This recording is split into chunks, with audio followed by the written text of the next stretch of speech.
বন্ধুগণ, সূরা হজ আয়াত নম্বর ১৪ আল্লাহ বলেন, যাহারা ঈমান আনে ও সৎকর্ম করে আল্লাহ অবশ্যই তাহাদেরকে দাখিল করিবেন জান্নাতে, যাহার নিম্নদেশে নদী প্রবাহিত। আল্লাহ যাহা ইচ্ছা তাহাই করেন। এই হলো আয়াত। বন্ধুগণ, এই আয়াতে আমি কথা বলবো ঈমান নিয়ে। বন্ধুগণ, সৎকর্ম বিষয়ে এবং জান্নাত আর নিম্ন দেশ বলতে কি বোঝানো হয়েছে এবং নদী বলতে কি বোঝানো হয়েছে, সেই সাথে আল্লাহ যাহা ইচ্ছা তাহাই করেন এর অর্থ কী, সর্বমোট কথা থাকছে এই আয়াতের উপর। বন্ধুগণ, ঈমান আনার অর্থ এই নয় যে আল্লাহকে বিশ্বাস করেছি আর ঈমান আনা হয়ে গেছে। ঈমান আনার অর্থ এই নয় যে নবী মুহাম্মদ সাল্লাল্লাহু আলাইহি সাল্লামকে বিশ্বাস করেছি, তিনি আল্লাহর নবী আর আমি পাক্কা ঈমানদার হয়ে গেছি। এর নাম ঈমান আনা নয়। কারণ পৃথিবীতে প্রতিটি মুমিন মুসলমানের ৩ ধরনের ঈমান হয়ে থাকে। ১ নম্বরে হোসাইনি ঈমান, ২ নম্বরে হাসাইনি ঈমান, ৩ নম্বরে মুহাম্মাদি ঈমান। এর বাইরে যদি কোনো ব্যক্তি দাবি করেন আমি মুসলমান, আল্লাহর উপর ঈমান এনেছি বা নবী মুহাম্মদ সাল্লাল্লাহু আলাইহি সাল্লাম এর উপর ঈমান এনেছি, তাহলে জেনে নেবেন তিনি মুমিন মুসলমান নয়। কারণ সূরা হজের ১৪ নম্বর আয়াতে বলা হয়েছে হাসাইনি ঈমানের কথা। হাসাইনি ঈমান এবং হোসাইনি ঈমান, সেই সাথে মুহাম্মাদি ঈমান, এই ৩ ধরনের ঈমান যা কর্মের মধ্য দিয়ে ঈমানি কর্ম করতে হয়। আপনার কর্ম দেখেই যেন বোঝা যাবে আপনি কোন ধরনের ঈমান এনেছেন। বলতে গেলে আমার এই ভিডিওটিতে কিছু নিম্নমানের পীরের শিক্ষা রয়েছে, একটু মনোযোগ সহকারে শুনবেন। বন্ধুগণ, কর্মের মধ্য দিয়ে মুহাম্মাদি ঈমান যার তৈরি হয়ে যায়, তখনই সেই ব্যক্তি সফলতা অর্জন করেন। কারণ মুহাম্মাদি ঈমান হলো জীব আত্মার সাথে পরম আত্মার মহা মিলন ঘটে থাকে। এর মূল ভেদ আরও রয়েছে, যেমন জীবাত্মা পরম আত্মার দিকে ধাপিত হয়ে থাকে, পরম আত্মা পরম সত্যার দিকে ধাপিত হয়ে থাকে, পরম আত্মা হয়ে স্রষ্টার সাথে মিশে যায়। তখন স্রষ্টা আর আমরা সৃষ্টির মধ্যে কোনো ব্যবধান থাকে না। এটাই সফলতা। মুহাম্মাদি ঈমান। বন্ধুগণ, এরপর হাসাইনি ঈমান এবং হোসাইনি ঈমান বিষয়টি বলার আগে একটি কথা না বললেই নয়। পীর ফার্সি ভাষা, অর্থ জ্ঞানের বুড়া, আরবিতে রাসূল, অর্থ বার্তাবাহক, পথ প্রদর্শক, পথ নির্দেশন ও গমনকারী, বেলায়েতের যুগে মুর্শিদ। এর অর্থ যে যাই বলুক না কেন, মূল অর্থ হল ধনভাণ্ড, অর্থাৎ আল্লাহ এবং তাহার নবী মুহাম্মদ সাল্লাল্লাহু আলাইহি সাল্লাম এর ধন বহনকারী। এই ধনভাণ্ড বহনকারী হলেন রাসূল। বেলায়েতের যুগে পীর, বর্তমান বেলায়েতের যুগ চলছে। এই পীরের উপর ঈমান আনার অর্থ হল বস্তুত যারা সৎকর্ম করেন। কারণ আল্লাহর প্রতিটি কথাই বা হুকুম বা আদেশ নিষেধ দুটোই সৎকর্ম। যারা দুটোই পালন করেন তাহাদেরকে বলা হয় রাসূল। বর্তমান বেলায়েতের যুগে যাদের আমরা পীর বলে জানি, তিনি রাসূল। এই রাসূলের উপর ঈমান আনার অর্থ হল হাসাইনি ঈমান হাসাইনি ইমানের কর্ম হল পীর বিষয়ে বা রাসূল বিষয়ে জ্ঞান অর্জন করতে হবে। তাদের নিকট থেকে যারা রুহানি ভাই, তিনি মোমিন, আর ওই মোমিনকে বিশ্বাস এবং ভরসা করেন, তাহাদেরকে বলা হয় ইমানদার। এই ধার দিয়েই পৌঁছিতে হবে হোসাইনি ইমানের নিকট।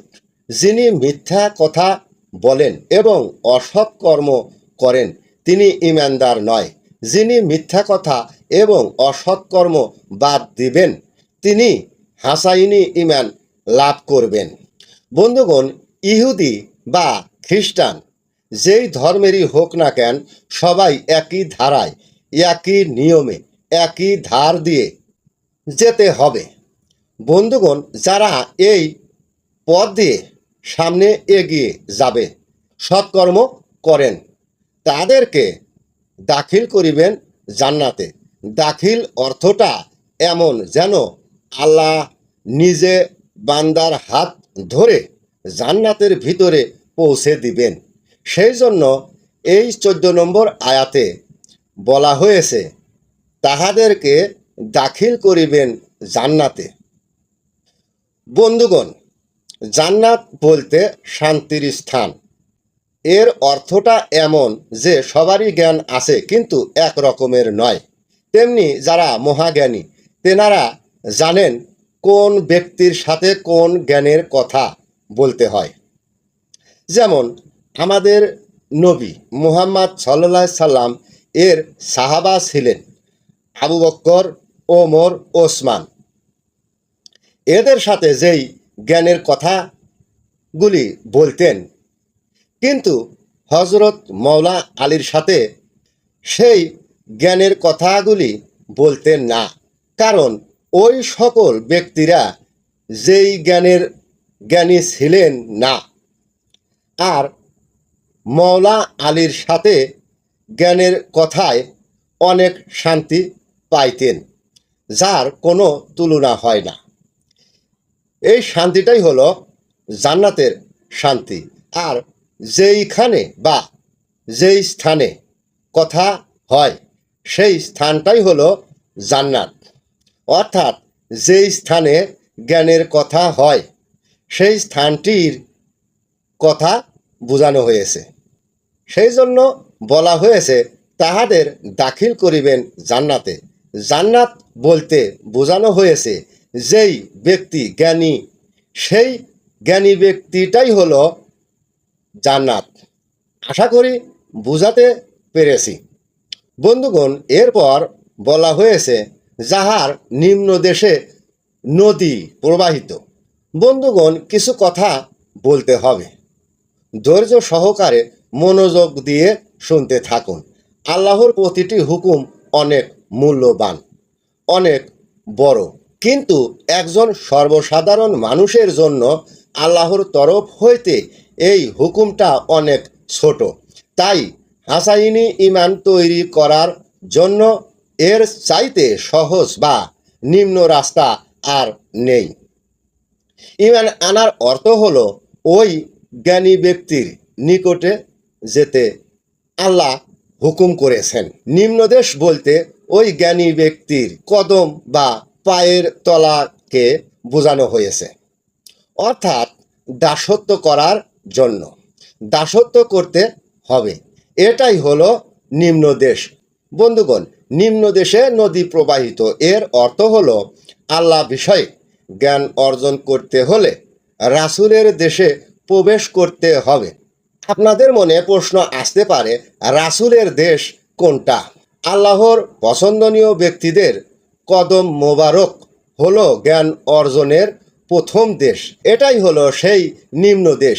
এই নিম্ন দেশে প্রবেশ ব্যতীত সেই ব্যক্তি কখনো আল্লাহ নবীর শাফায়াত পাবে না। বন্ধুগণ, এরপর নদীর কথা উল্লেখ করা হয়েছে। কারণ হলো, যখনই জ্ঞানের দেশে প্রবেশ করিলেন, তখনই নদীতে যেমন স্রোত বইতে থাকে, তেমনি নদীর স্রোতের মতো আল্লাহ পদার্থ জ্ঞান ইমানদার ব্যক্তির নিকট আসতে থাকবে আর আসতেই থাকবে। সেই জন্য নদীর কথা উল্লেখ করা হয়েছে। নদী বলতে সাধারণ নদী নয়, এটা হলো জ্ঞানের নদী। আর যিনি জ্ঞানের নদীতে সাঁতার দিয়েছেন, আল্লাহ সেই ব্যক্তিকে নিয়ে খেলা করেন। কারণ যেই ব্যক্তি ইমানদার সেই ব্যক্তিকে নিয়ে খেলা করেন। আর খেলার ছলে আল্লাহ জ্ঞান দান করে থাকেন। আমি বিষয়টি আবারও বলছি, আল্লাহ ইমানদার ব্যক্তিকে নিয়ে খেলা করেন আর খেলার ছলে আল্লাহ জ্ঞান দান করে থাকেন। এই খেলা বলতে ক্রিকেট খেলা নয়, এই খেলা বলতে ভক্তদের সাথে সুখ দুঃখ হাসি কান্না দিয়ে থাকেন। এটাই হলো আল্লাহর খেলা। সেই জন্য আল্লাহ বলেন, আল্লাহ যাহা ইচ্ছা তাহাই করেন। বন্ধুগণ, সূরা নম্বর 22 আয়াত নম্বর 14। যেখান থেকেই আমার এই ভিডিওটি শুনেছেন আপনাদের সবাইকে ধন্যবাদ। ইয়া গাউসুল আজম, ইয়া গাউস পাক।